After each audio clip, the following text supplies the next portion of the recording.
დღეს ვსწავლობთ სხეულის ნაწილებს. ეს არის სახე, სახე. ეს არის თმა, თმა.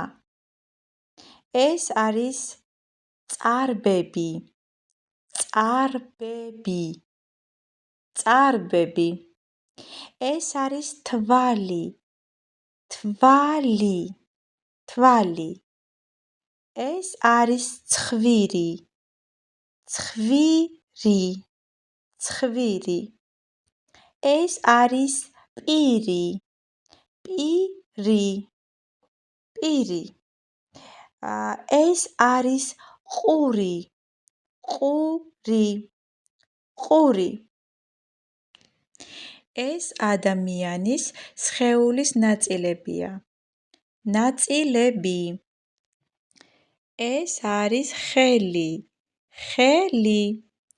ეს არის ფეხი, ფეხი. ეს არის კისერი, კისერი. ეს არის ზურგი, ზურგი. ეს არის მუცელი, მუცელი.